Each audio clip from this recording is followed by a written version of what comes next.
Hello everyone, स्वागत है आपका अपने ही चैनल बी इंग्लिश चैंपियन में। आज मैं फिर हाजिर हूँ आपके साथ एक नई स्टोरी लेकर।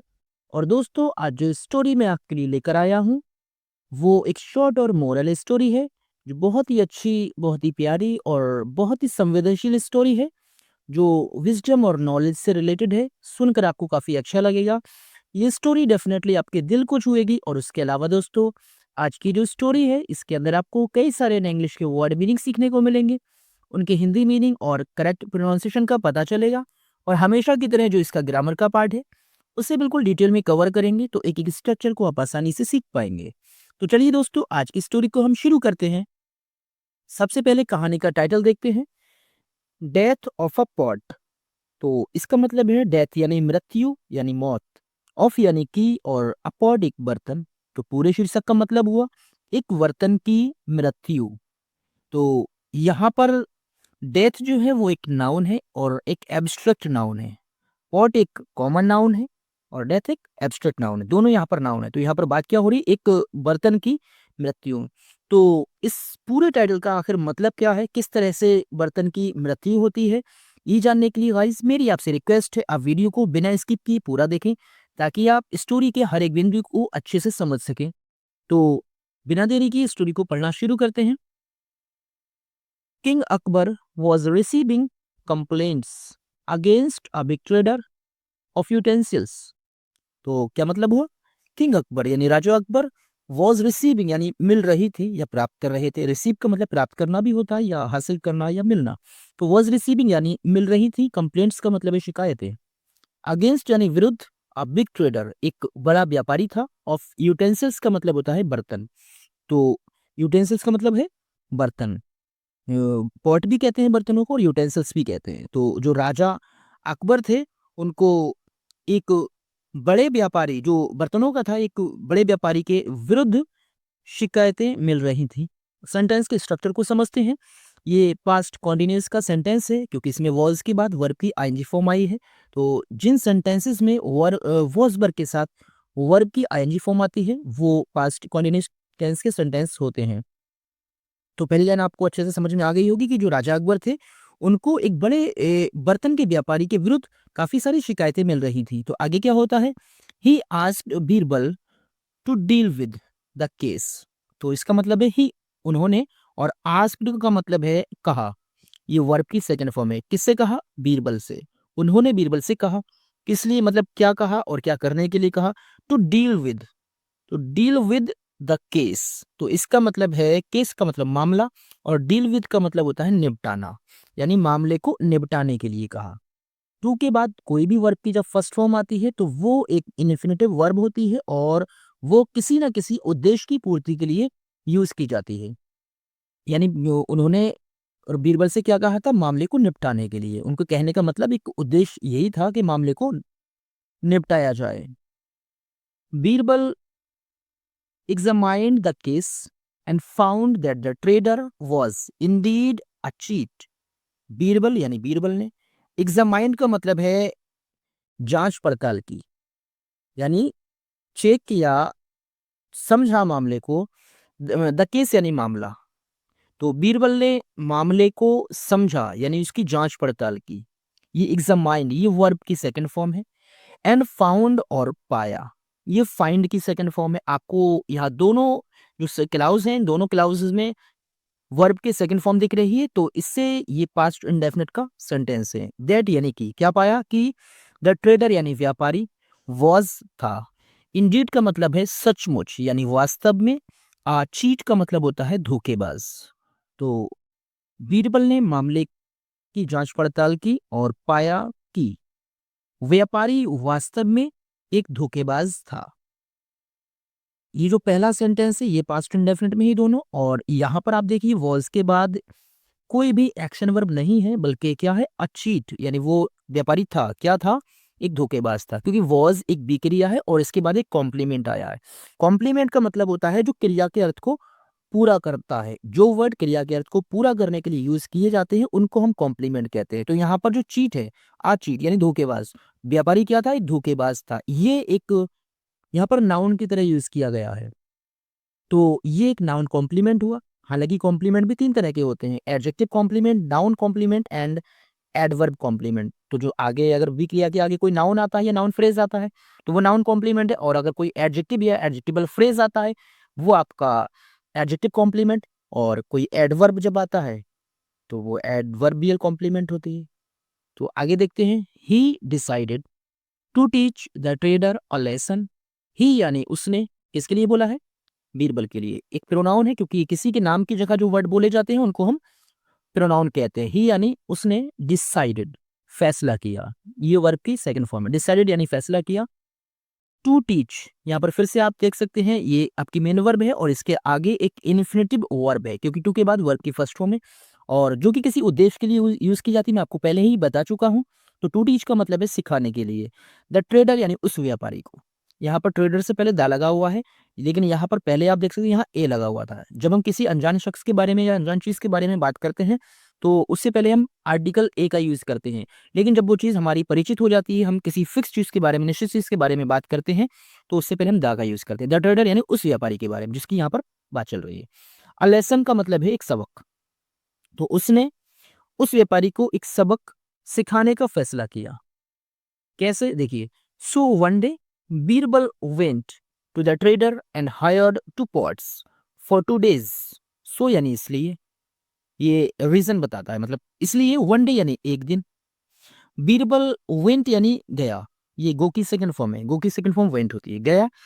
टू द ट्रेडर यानी उस व्यापारी के पास में। टू का यूज जब किसी भी जगह से पहले या किसी के नाम से पहले करते हैं तो यहाँ पर किसी के पास जाने के लिए इसका सेंस आता है, यानी व्यापारी के पास। इसलिए एक दिन बीरबल उस व्यापारी के पास गया। एंड हायर्ड का मतलब है किराए पर लिए। हायर, किसी भी चीज को जब हम किराए पर लेते हैं तो उसको हम कहते हैं हायर करना, यानी हायर्ड सेकंड फॉर्म में किराए पर लिए 2 पॉट्स यानी 2 बर्तन। फॉर 2 days का मतलब है 2 दिनों के लिए। तो फॉर का यूज टाइम के लिए करते हैं, यानी 2 दिनों के लिए। इसलिए एक दिन बीरबल उस व्यापारी के पास गए और 2 दिनों के लिए 2 बर्तन किराए पर लिए। After 2 days he went back to the trader with the hired pots and a small pot। तो आफ्टर यानी बाद में, 2 days 2 दिनों के, 2 दिनों के बाद में, ही वेंट बैक यानी ही मीन्स वह, और वेंट बैक का मतलब है वापस गया। कौन? बीरबल की बात हो रही है, वो वापस गया टू द ट्रेडर यानी उस व्यापारी के पास में। विद यानी लेकर का मतलब है साथ में लेकर। द हायर्ड पॉट्स यानी जो किराए पर बर्तन लिए थे। एंड और आई स्मॉल पॉट का मतलब एक छोटा बर्तन। तो 2 दिनों के बाद वो व्यापारी के पास किराए पर लिए गए बर्तन और एक छोटा सा बर्तन लेकर वापस गया। तो यहाँ विद का यूज किसी चीज को साथ में जब हम ले जाते हैं तो उस सेंस में हम इसका यूज करते हैं। Handing over all the 3 pots Birbal said, sir your pots gave birth to this little pot. तो हैंडिंग ओवर का मतलब है हाथ में देकर, यानी हवाले करके। जब हम कोई चीज किसी के हवाले कर देते हैं यानी उसके हाथ में दे देते हैं तो उसको हम हैंड ओवर कहते हैं। तो यहाँ पर है हैंडिंग ओवर, क्योंकि ये जो सेंटेंस है यहाँ पर पार्टिसिपल का यूज किया है, क्योंकि पार्टिसिपल में 2 काम एक साथ होते हैं, और जब 2 काम एक साथ होते हैं तो हम उसको वर्ब की फर्स्ट फॉर्म में आईएनजी लगाकर बनाते हैं। हैंडिंग ओवर यानी कि हाथ में देकर ऑल द 3 पॉट्स यानी तीनों बर्तन। ऑल द 3 पॉट्स यानी तीनों बर्तन। बीरबल सेड, बीरबल ने कहा। तो इसका मतलब है सभी तीनों बर्तन हाथ में देकर बीरबल ने कहा, सर यानी श्रीमान, योर पॉट्स तुम्हारे बर्तनों ने, गिव यानी दिया, बर्थ का मतलब है जन्म, टू यानी को, दिस लिटिल पॉट यानी इस छोटे बर्तन को। तो बीरबल ने क्या कहा? श्रीमान तुम्हारे बर्तनों ने इस छोटे बर्तन को जन्म दिया। ये गिव की सेकंड फॉर्म है, पास्ट इंडेफिनिट का सेंटेंस है। यहाँ पर आप दिस को देख सकते हैं, दिस लिटिल पॉट, ये डेमोन्स्ट्रेटिव एक यहाँ पर ये आर्टिकल के रूप में यूज किया है, यानी दिस। और लिटिल पॉट जो है, लिटिल जो है एक एडजेक्टिव है और पॉट एक नाउन है। तो किस तरह से आप यहाँ पर बात हो रही है कि उसने जो तीनों बर्तन थे वो उस बर्तन बनाने वाला जो व्यापारी था उसके हाथ में दिए और कहा कि ये जो छोटा बर्तन है इसको ये तुम्हारे जो दोनों बर्तन थे उसने जन्म दिया है। Please take it to, please यानी कृपया, टेक यानी ले लो, इट मीन्स इसको, और टू का मतलब है भी, कृपया इसको भी ले लो। ये इम्पेरेटिव का सेंटेंस, इसमें रिक्वेस्ट की गई है और वर्ब की फर्स्ट फॉर्म से स्टार्ट हुआ है। कृपया इसको भी ले लो। आगे देखते हैं।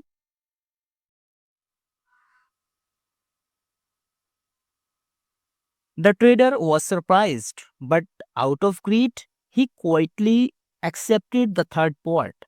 The trader यानी व्यापारी, was यानी था, सरप्राइज्ड का मतलब है हैरान या आश्चर्यचकित। जब हम किसी भी चीज को देखकर एकदम हैरान हो जाते हैं, यानी व्यापारी हैरान था। बट लेकिन आउट ऑफ ग्रीड का मतलब है लालच के कारण।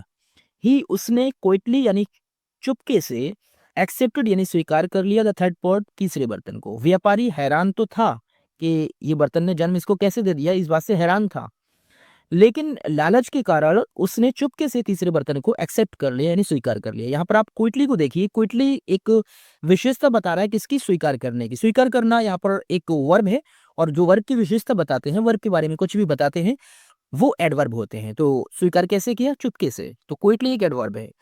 After a few days Birbal again went to the trader and asked for a big cauldron. Cauldron नहीं, ऑन हायर। आफ्टर यानी बाद में, अ फ्यू का मतलब होता है कुछ, और डेज यानी दिनों, कुछ दिनों के बाद में। बीरबल अगेन दोबारा, और वेंट का मतलब है गए, टू द ट्रेडर उस व्यापारी के पास, एंड यानी और, आस्क्ड फॉर, आस्क्ड फॉर है। आस्क के बाद जब फॉर का यूज करते हैं तो उसका मतलब है मांगा। अब बिग एक बड़ी सी, कॉल्ड्रन का मतलब होता है कड़ाही, ऑन हायर का मतलब है किराए पर। कुछ दिनों के बाद बीरबल दोबारा उस व्यापारी के पास गया और किराए पर एक बड़ी कड़ाही मांगी। आगे देखिए। 2 days later Birbal went to the trader empty handed. 2 days यानी 2 दिनों के, और लेटर का मतलब है बाद में। जिस तरह से आफ्टर मीन्स बाद होता है, वैसे लेटर मीन्स भी बाद होता है, यानी 2 दिनों के बाद में। बीरबल वेंट यानी गया, ये भी गो की सेकंड फॉर्म में, वेंट यानी गया, टू द ट्रेडर यानी उस व्यापारी के पास। एम्प्टी हैंडेड का मतलब है खाली हाथ। एम्प्टी हैंडेड, एम्प्टी हैंडेड यानी खाली हाथ। तो 2 दिनों के बाद बीरबल उस व्यापारी के पास खाली हाथ गया। The trader remarked, where is my cauldron. The trader यानी व्यापारी ने, रिमार्क्ड का मतलब होता है टिप्पणी की यानी पूछा। व्यापारी ने पूछा, वेयर यानी कहाँ, इजमिस है, माई कॉल्ड्रन यानी मेरी कढ़ाई, मेरी कढ़ाई कहाँ है। Sir, I have to inform you sadly that your cauldron died. Birbal replied, sir यानी श्रीमान, आई मिस मुझे, हैव टू इन्फॉर्म यानी बताना है या सूचना देना है या सूचित करना है। हम इसको एक बात को कई तरह से कह सकते हैं। तो मुझे सूचित करना है या आपको बताना है। किसी भी है, मतलब हैज हैव या हैड के बाद जब टू प्लस वर्ब की फर्स्ट फॉर्म आती है, तो वो काम हमें यानी एक कंपलसरी होता है उस काम को करना। यानी आई हैव टू इन्फॉर्म, मुझे बताना है। यू यानी आपको, सैडली यानी दुखी होकर, यानी दुखी होकर मुझे आपको ये बताना है दैट की योर कॉर्डन, तुम्हारी कढ़ाई डाइड, मर गई। वाह क्या बात है। ये मुझे दुखी होकर आपको ये बताना है कि आपकी जो कढ़ाई थी ना, जो मैं ले गया था, वो तो मर गई। यानी जिस तरह से आपने जो टाइटल इसका देखा था कि डेथ ऑफ अ पॉट, तो उस तरीके से ये यहाँ पर वो बात आती है सामने कि जो कढ़ाई वो उधार लेकर किराए पर लेकर गया था, और बाद में उसने उस व्यापारी से कहा कि आपकी जो कढ़ाई थी वो तो मर गई। बीरबल रिप्लाई यानी बीरबल ने उत्तर दिया, व्हाट डू यू से। व्हाट यानी क्या, डू यू यानी तुम से कहते हो, तुम क्या कहते हो। यानी ये जो सेंटेंस है ये प्रेजेंट इंडेफिनिट का है, क्योंकि इसमें डू प्लस वर्ब की फर्स्ट फॉर्म आई है। डू या डज का यूज प्रेजेंट इंडेफिनिट के सेंटेंसेस में होता है। Does a cauldron ever die, the trader screamed angrily. Does a cauldron, क्या एक कढ़ाई। कोई भी सेंटेंस जब हेल्पिंग वर्ब से स्टार्ट होता है तो हम उसको हिंदी ट्रांसलेट करते समय क्या से अपनी बात को कहना शुरू करते हैं। क्या एक कढ़ाई एवर कभी डाई मरती है, क्या कढ़ाई भी कभी मरती है। ये प्रेजेंट इंडेफिनिट का नेगेटिव इंटेरोगेटिव सेंटेंस, क्या कढ़ाई भी कभी मरती है। द ट्रेडर व्यापारी ने स्क्रीम्ड यानी चीख कर बोला, एंग्री यानी गुस्से से, व्यापारी गुस्से से चीख कर बोला कि कढ़ाई भी कभी मरती है। वाई नॉट, क्यों नहीं। If pots can give birth then the cauldron can die too, Birbal said smilingly. If यानी अगर पॉट्स बर्तन कैन गिव बर्थ, इसका मतलब है जन्म दे सकते हैं। कैन यानी सकते हैं, जो कि एक मॉडल वर्ब है और इसका यूज़ हम किसी भी काम को मतलब कैपेबिलिटी को दिखाने के लिए करते हैं। तो कैन गिव यानी दे सकती है, बर्थ यानी जन्म, देन तब, द कॉल्ड्रन यानी कढ़ाई, कैन डाई मर सकती है, टू मिस भी, क्यों नहीं, अगर बर्तन जन्म दे सकते हैं तो कढ़ाई भी मर सकती है। बीरबल ने सैड कहा, स्माइलिंगली यानी मुस्कुराते हुए, बीरबल ने मुस्कुराते हुए कहा। तो ये जो स्माइलिंगली है ये एक एडवर्ब का काम कर रहा है, क्योंकि ये विशेषता बता रहा है कि इसकी सैड की। कैसे कहा, स्माइलिंगली। तो मोस्टली जो एडवर्ब होते हैं उनके लास्ट में एलवाई लगा होता है, सबके नहीं बट मोस्टली एडवर्ब जो तरीका बताते हैं, एडवर्ब एडवर्ब ऑफ मैनर जो होते हैं तो उनके लास्ट में लगा होता है LY. The trader took the hint यानी उस व्यापारी को, टुक यानी मिल गया और द हिंट का मतलब होता है इशारा या फिर संकेत। तो उस व्यापारी को संकेत मिल गया कि बीरबल उससे क्या कहना चाह रहा था, क्या उसको समझाना चाह रहा था, या बीरबल ने ऐसा क्यों किया। तो ये जो बात थी वो उसके समझ में अब आ चुकी थी। तो देखिए, Birbal asked him to mend his ways. Birbal ने आस्क्ड यानी कहा, हिम उससे, टू मेंड का मतलब है सुधारने के लिए, हिज वेज अपने तरीके। बीरबल ने उससे अपने तरीके सुधारने के लिए कहा कि भाई जिस तरह से तुम काम करते हो, जिस तरह से लोगों को परेशान करते हो, वो अपने जो तरीके हैं उनको सुधार लो। ये टू मेंड ये वो आपकी फर्स्ट फॉर्म के आई है, टू के साथ एक इन्फिनेटिव वर्ब है। The trader promised never to cheat again. The trader यानी उस व्यापारी ने, और प्रोमिस्ड का मतलब है वादा किया। ये वर्ब की सेकंड फॉर्म है, और जिन सेंटेंसेस में वर्ब की सेकंड फॉर्म आती है पास्ट इंडेफिनिट का अफर्मेटिव सेंटेंस होता है। व्यापारी ने वादा किया, नेवर यानी कभी नहीं, टू चीट का मतलब है धोखा देने का, अगेन दोबारा। ये जो अगेन है तो ये भी एक एडवर्ब है, और कौन सा एडवर्ब है, एडवर्ब ऑफ टाइम, क्योंकि इस समय को दिखाता है दोबारा। कब, दोबारा। तो उस व्यापारी ने दोबारा कभी धोखा ना देने का वादा किया कि अब वो कभी भी इसके बाद किसी को भी धोखा नहीं देगा, किसी के साथ कोई भी गलत हरकत नहीं करेगा।